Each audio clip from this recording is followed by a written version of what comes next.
Добрый день, дамы и господа.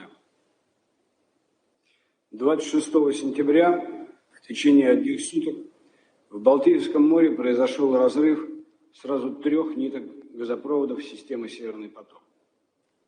А именно обеих ниток газопровода «Северный поток-1» и одной из 2 ниток газопровода «Северный поток-2».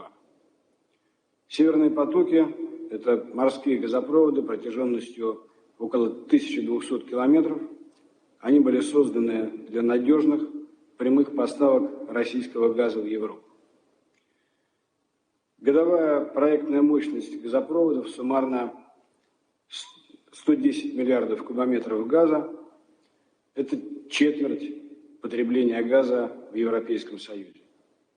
Это энергия для 52 миллионов домохозяйств в Европе. С 2011 года газопровод «Северный поток-1» транспортировал для европейских потребителей почти 500 миллиона кубометров газа. Теперь подробнее о том, что случилось 26 сентября. Около 6 часов утра по центральноевропейскому времени диспетчер береговой площадки газопровода «Северный поток-2» зафиксировал падение давления на нитке А. Ранее, около 2 часов ночи по центральноевропейскому времени, падение давления начала фиксировать система «Газкей». Давление снижалось стремительно, со 103 до 7 бар на немецком участке. Место разрыва находится в экономической зоне Дании, в 25 километрах к юго-востоку от острова Борнхольм. По нитке газопровода расстояние от германского берега составляет 153 километра, от российского 1081 километр. Позднее, в этот же день, произошло еще 2 разрыва. Теперь на газопроводе «Северный поток-1». В 7 часов 12 минут вечера по центральноевропейскому времени диспетчеры Центра управления газопроводом «Северный поток-1» зафиксировали одновременное падение давления на обеих нитках газопровода. Если до чрезвычайного происшествия давление составляло 165 бар, то после оно упало до 8. Место одного из разрывов на «Северном потоке-1» находится в исключительной экономической зоне Дании, в 54 километрах к северо-востоку от острова Борнхольм. Расстояние по нитке газопровода от немецкого берега 218 километров, от российского 1005 километров. Место другого разрыва в исключительной экономической зоне Швеции, в 59 километрах к северо-востоку от острова Борнхольм. По нитке газопровода 224 километра от немецкого берега, 999 километров от российского. Таким образом, оба разрыва находятся в нескольких километрах друг от друга. По имеющимся оценкам, в 3 нитках газопроводов на момент происшествия находилось около 800 миллионов кубометров газа. Для сравнения, это потребление Дании за 3 месяца. Данные о резком падении давления и утечке газа позволяют с уверенностью говорить о том, что нарушение герметичности газопроводов вызвано физическим повреждением. «Северный поток-1» и «Северный поток-2» – это современные, высокотехнологичные, сверхнадежные морские газопроводы. Безупречность использованных технических решений подтверждена годами безопасной эксплуатации. При строительстве газопроводов были использованы трубы из сверхпрочной стали толщиной несколько сантиметров, обернутые армированной бетонной оболочкой. На момент повреждения транспортировка газа по газопроводам не осуществлялась по разным причинам. Но все они находились полностью готовыми к работе. Сейчас мы приступили к поиску возможных решений для возобновления работоспособности системы «Северный поток». Сроки такой работы, сроки восстановления работоспособности системы на данный момент оценить невозможно. Точно можно сказать, что это очень сложная техническая задача. Первоочередные шаги – это физическое обследование мест повреждений. В целом, ситуация с произошедшими в один день разрывами одновременно на 3 нитках морских газопроводов является абсолютно беспрецедентной. По сути, Европа на неопределенный срок лишена одного из ключевых маршрутов получения важнейшего энергоресурса.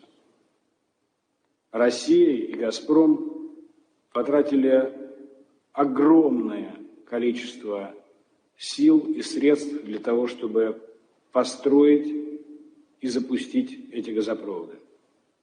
Потому что это самый короткий и самый безопасный, как нам казалось, путь российского газа к европейским потребителям. Сейчас газопроводы стоят с пробоинами. У меня все. Господин председатель, благодарим представителей секретариата ООН и компании «Газпром» за представленную информацию. Мы благодарим также господина Эль-Мазига. И я не буду комментировать его интересную, но, на мой взгляд, не всегда объективную презентацию того, что произошло и происходит на газовом рынке.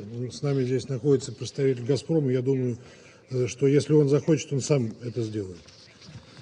Господин председатель, Россия запросила сегодняшнее заседание в связи с диверсиями на 3 нитках системы морских газопроводов «Северный поток» 27 сентября 2022 года в исключительной экономической зоне Дании и Швеции неподалеку от датского острова Борнхольм. Генеральная прокуратура России уже инициировала возбуждение уголовного дела по статье об акте международного терроризма. Начато предварительное следствие. Давайте сейчас просто сопоставим факты. Факт номер 1. За несколько недель до начала специальной военной операции президент США Байден заявил, я цитирую: «Если Россия вторгнется, я имею в виду, если ее танки и войска опять пересекут границу Украины, то не будет больше никакого Северного потока-2. Мы положим этому конец». Конец цитаты. В ответ на вопрос журналиста о том, как это возможно, если Северный поток-2 контролирует Германия, а не США, президент Байден ответил: «Обещаю вам, мы сможем это сделать». Эту мысль тогда растиражировали многие американские официальные лица. Факт номер 2. В июне 2022 года датский остров Борнхольм, где спустя 3 месяца произойдет инцидент на ветках Северного потока, стал местом проведения масштабных учений НАТО в Балтийском море «Балтопс». Как написало американское издание Sea Power, одной из главных задач Альянса в ходе учений было испытание беспилотных подводных аппаратов, для которых акватория в районе острова подходит лучше всего. После окончания учений американский десантный корабль USS Kearsarge не покинул акваторию Балтийского моря и находился вблизи датского острова вплоть до 20-х чисел сентября.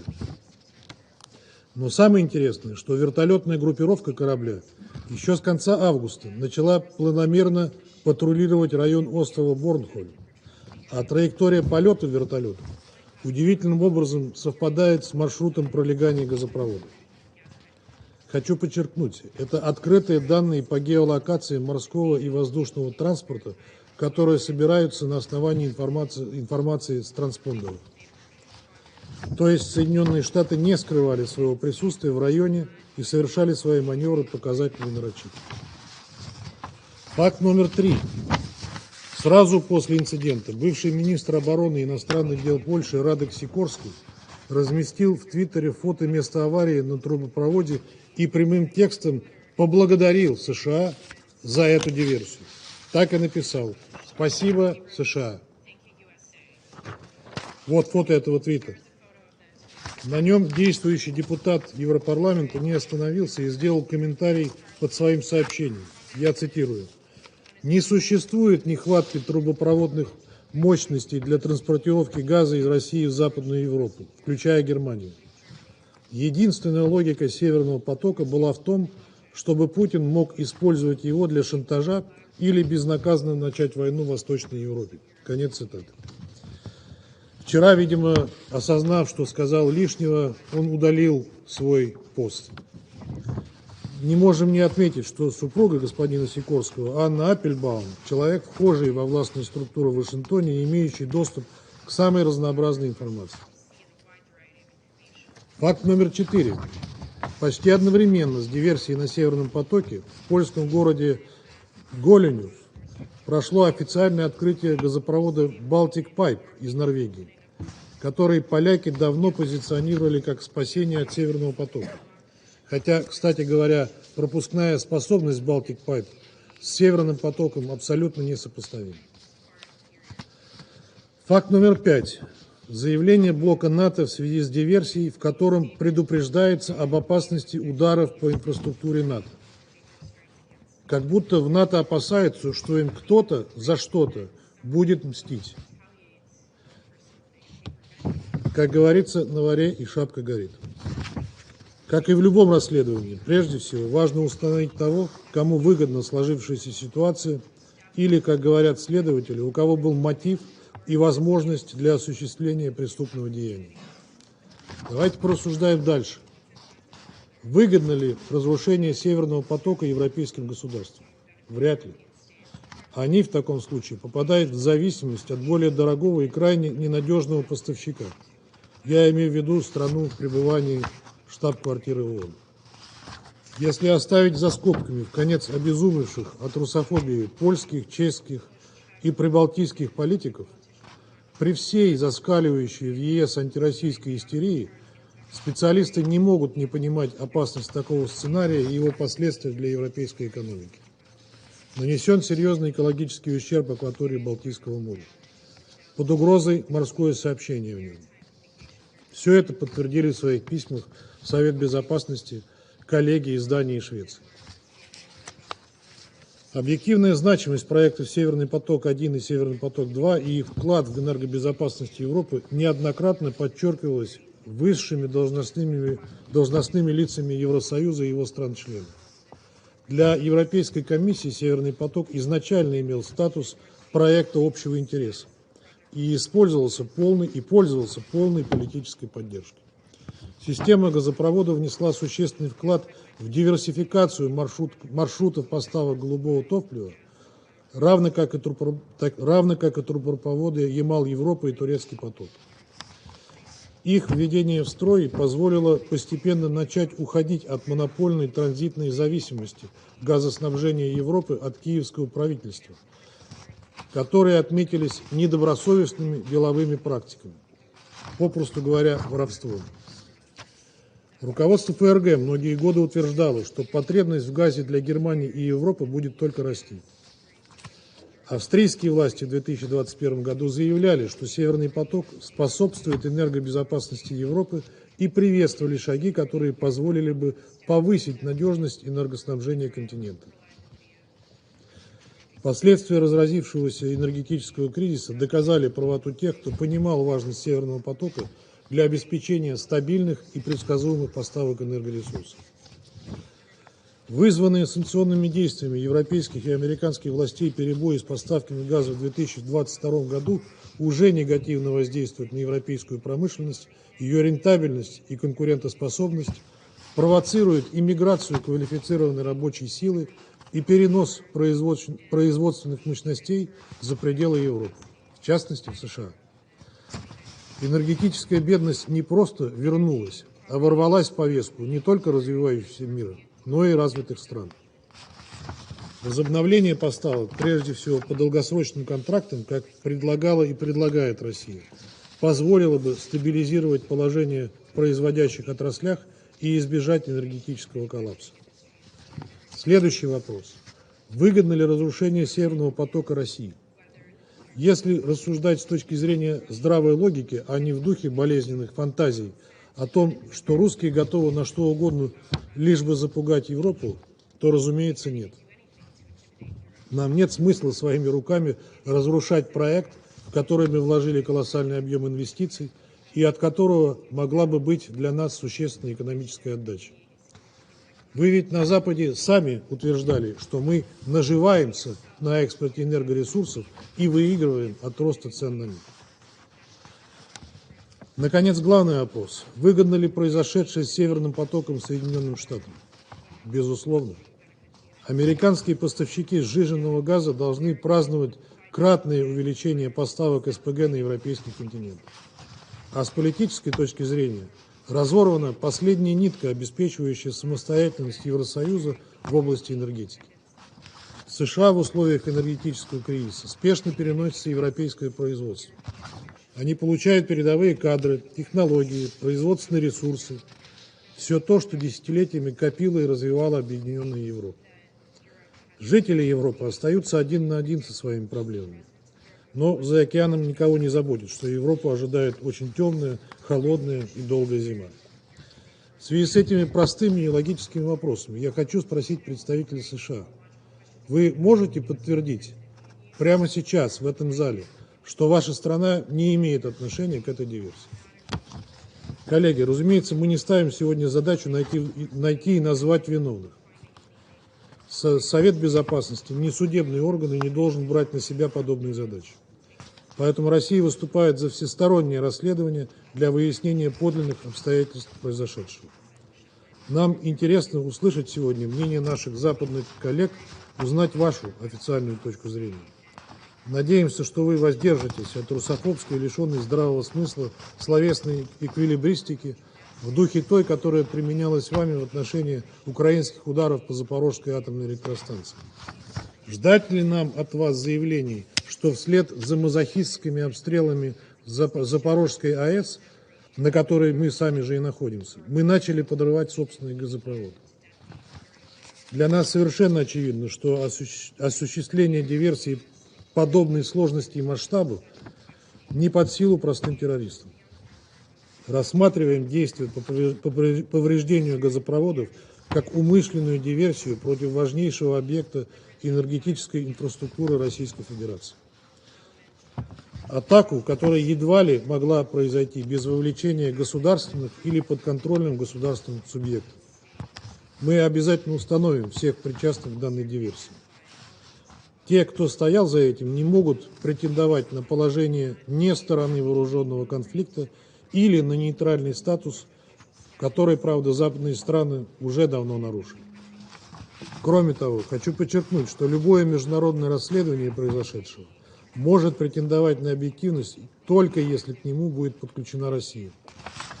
Убеждены также в необходимости участия в расследовании не только тех стран, в территориальных водах которых была осуществлена эта диверсия, но и представителей ФРГ, которой в основном предназначался газ Северного потока.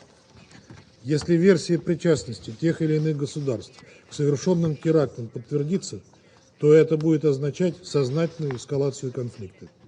Я надеюсь, коллеги, что все в этом зале осознают, к какой опасной черте нас подводят те, кто совершил эту диверсию. Благодарю вас.